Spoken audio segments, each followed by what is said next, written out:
ಒಂದು ಸುಂದರ ಹಳ್ಳಿ. ಹಸಿರು ಹೊಲಗಳು, ಕಾವೇರಿ ತೀರದ ಹಳ್ಳಿಯಲ್ಲಿ ಸೂರ್ಯೋದಯದ ಮೊದಲ ಕಿರಣಗಳು ಹೊಲಗಳ ಮೇಲೆ ಬೀಳುತ್ತಿವೆ. ಪಕ್ಷಿಗಳ ಕಿಚ್ಚುಮಿಚ್ಚು, ಕರುಗಳ ಮೊರೆ, ಗದ್ದೆಗಳಲ್ಲಿ ಮಹಿಳೆಯರ ಹಾಡು ಎಲ್ಲವೂ ಹಳ್ಳಿಯ ಜೀವಂತ ಚಿತ್ರ. ಅಲ್ಲಿ ಇಬ್ಬರು ಸ್ನೇಹಿತರು ಬದುಕ್ತಿದ್ರು, ಚಂದ್ರು ಮತ್ತು ಮಂಜು. ಚಂದ್ರು ಬುದ್ಧಿವಂತ, ಓದಿನಲ್ಲಿ ಚುರುಕು, ಯೋಚನೆ ಮಾಡುವ ಮೊದಲು ಕ್ರಮ ಕೈಗೊಳ್ಳುವವ.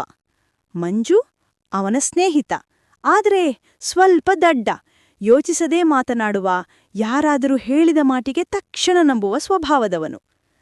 ಅವರು ಇಬ್ಬರು ಬಾಲ್ಯದಿಂದಲೇ ಗೆಳೆಯರು. ಎಲ್ಲಾ ಕೆಲಸಕ್ಕೂ ಒಟ್ಟಿಗೆ ಹೋಗುತ್ತಿದ್ದರು.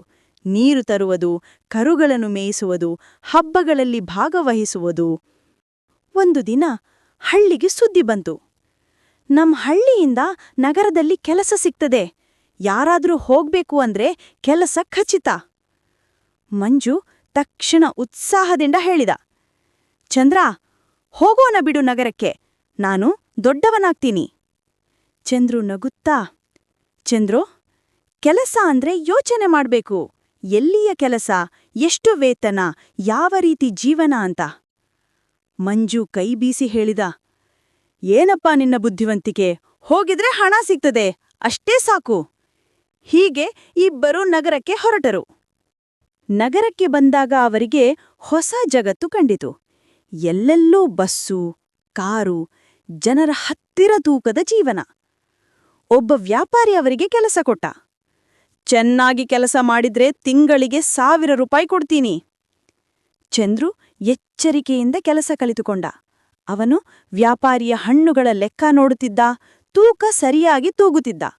ಆದರೆ ಮಂಜು, ಅವನು ತೂಕದ ಯಂತ್ರಕ್ಕೆ ಕಲ್ಲು ಹಾಕಿ ಹೆಚ್ಚು ಹಣ್ಣು ತೂಗಿದೆ ಎಂದು ನಂಬುತ್ತಿದ್ದ. ವ್ಯಾಪಾರಿಯು ಗಮನಿಸಿದ, ಆದರೆ ಮೊದಲಿಗೆ ಏನೂ ಹೇಳಲಿಲ್ಲ. ಒಂದು ದಿನ ವ್ಯಾಪಾರಿ ಇಬ್ಬರಿಗೂ ಪರೀಕ್ಷೆ ಕೊಟ್ಟ. ಇಲ್ಲಿ 2 ಬಟ್ಟಲು ಬಿದ್ದಿವೆ, ಒಂದರಲ್ಲಿ ಬಂಗಾರದ ನಾಣ್ಯ, ಮತ್ತೊಂದರಲ್ಲಿ ಕಲ್ಲು. ಯಾರು ಸರಿಯಾದದ್ದು ಆಯ್ಕೆ ಮಾಡ್ತಾರೋ ಅವರಿಗೆ ಬಹುಮಾನ. ಮಂಜು ಕತ್ತಲೆಯಲ್ಲಿ ಬಟ್ಟಲನ್ನು ನೋಡಿದ. ಒಂದು ಹೊಳೆಯುತ್ತಿತ್ತು. ಅದು ಬಂಗಾರ ಎಂದು ಕೂಗಿದ. ಚಂದ್ರು ಸ್ವಲ್ಪ ಯೋಚನೆ ಮಾಡಿ ಬಟ್ಟಲನ್ನು ತಟ್ಟಿದಾಗ ಒಂದು ತಂಪಾದ ಶಬ್ದ ಕೇಳಿಸಿತು.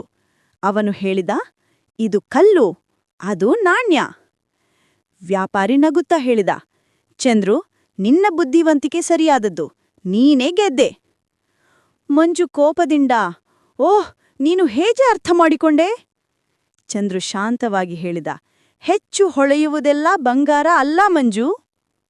ಕೆಲವು ತಿಂಗಳ ಬಳಿಕ ಅವರು ಹಳ್ಳಿಗೆ ಹಿಂತಿರುಗಿದನು. ಮಂಜು ಕೈಯಲ್ಲಿ ಕೇವಲ ಕೆಲವು ನಾಣ್ಯಗಳು. ಚಂದ್ರು ತನ್ನ ಹಣವನ್ನು ಸರಿಯಾಗಿ ಉಳಿಸಿಕೊಂಡಿದ್ದ, ಪೋಷಕರಿಗೆ ಮನೆ ಕಟ್ಟಲು ಸಹಾಯ ಮಾಡಿದ. ಮಂಜು ತಲೆಬುರುಡ ಮಾಡಿಕೊಳ್ಳುತ್ತಾ ಹೇಳಿದ, ಚಂದ್ರ, ನಿನ್ನಂತ ಆಗೋದು ನನಗೆ ಕಷ್ಟ.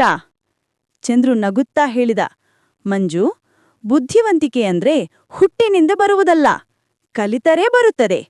ತಪ್ಪು ಮಾಡಿದಾಗ ಅದರ ಪಾಠ ಕಲಿತುಕೊಂಡ್ರೆ ಸಾಕು. ಹಳ್ಳಿಯಲ್ಲಿ ಒಂದು ದೊಡ್ಡ ಸಮಸ್ಯೆ ಎದ್ದಿತ್ತು. ಹಳ್ಳಿಯ ಕುಡಿಯುವ ನೀರಿನ ಬಾವಿ ಒಣಗಿತ್ತು. ಜನ ಎಲ್ಲೆಡೆ ನೀರಿಗಾಗಿ ತತ್ತರಿಸುತ್ತಿದ್ದರು. ಮಂಜು ಹೇಳಿದರು, ಹೊರಹಳ್ಳಿಗೆ ಹೋಗೋಣ, ಅಲ್ಲಿ ನೀರಿದೆ. ಆದರೆ ಚಂದ್ರು ಹೇಳಿದ, ಹೊರ ಹೋಗುವಕ್ಕಿಂತ ನಾವು ಇಲ್ಲೇ ಹೊಸ ಬಾವಿ ತೋಡೋಣ, ಹಳೆಯ ಬಾವಿಯ ಕೆಳಗೆ ಹೊಸ ನೀರಿನ ಹರಿವು ಇರಬಹುದು. ಹಳ್ಳಿಯವರು ಮಂಜುವಿನ ಮಾತಿಗೆ ಮೊದಲು ಕಿವಿಗೊಟ್ಟರು, ಹೊರಹಳ್ಳಿಗೆ ಹೋದರು. ಆದರೆ ಅಲ್ಲಿಯೂ ನೀರು ಸಿಕ್ಕಿಲ್ಲ. ಇದಾದ ಮೇಲೆ ಚಂದ್ರುವಿನ ಸಲಹೆ ಮೇರೆಗೆ ಹೊಸ ಬಾವಿ ತೋಡಲಾಯಿತು ಮತ್ತು ಆಶ್ಚರ್ಯ, ಅಲ್ಲಿ ತಾಜಾ ನೀರು ಸಿಕ್ಕಿತು. ಹಳ್ಳಿಯವರು ಕೂಗಿ ಹೇಳಿದ್ರು, ಚಂದ್ರು ನಮ್ಮ ಹಳ್ಳಿಯ ಬುದ್ಧಿವಂತ. ಮಂಜು ಅವನ ಬಳಿಗೆ ಬಂದು ಕಣ್ಣೀರು ತೋರಿಸಿ ಹೇಳಿದ, ನಿನ್ನಿಂದ ಕಲಿಯೋದಕ್ಕೆ 10 ಜನರ ಬುದ್ಧಿ ಬೇಕು ಚಂದ್ರ. ಚಂದ್ರು ಕೈ ಹಿಡಿದು ಹೇಳಿದ, ಮಂಜು, ನೀನು ದಡ್ಡ ಅಲ್ಲ, ನೀನು ನಂಬಿಕೆಯವನು. ನಂಬಿಕೆ ಇದ್ದರೆ ಬುದ್ಧಿವಂತಿಕೆ ಬರುವುದು ಖಚಿತ. ಕಾಲ ಬಂತು. ಇಬ್ಬರೂ ಹಳ್ಳಿಯ ಮಕ್ಕಳಿಗೆ ಪಾಠ ಹೇಳುವ ಗುರುಗಳಾದರು. ಚಂದ್ರು ಮಕ್ಕಳಿಗೆ ಯೋಚನೆ ಮಾಡುವ ಬಗ್ಗೆ ಕಲಿಸುತ್ತಿದ್ದ. ಮಂಜು ಮಕ್ಕಳು ತಪ್ಪು ಮಾಡಿದಾಗ ಅದರಿಂದ ಕಲಿಯುವ ಬಗ್ಗೆ ಕಲಿಸುತ್ತಿದ್ದ. ಹಳ್ಳಿಯ ಜನರು ಹೇಳುತ್ತಿದ್ದರು, ಒಬ್ಬ ಬುದ್ಧಿವಂತ ಇನ್ನೊಬ್ಬ ದಡ್ಡ ಅಲ್ಲ, ಇಬ್ಬರೂ ಪಾಠ ಕೊಡುವವರು. ಸ್ಟಾರ್ ನೈತಿಕ ಪಾಠ, ಮಾರಲ್. ಬುದ್ಧಿವಂತಿಕೆ ಅಂದ್ರೆ ಯೋಚನೆ, ಗಮನ ಮತ್ತು ಶಾಂತಿ.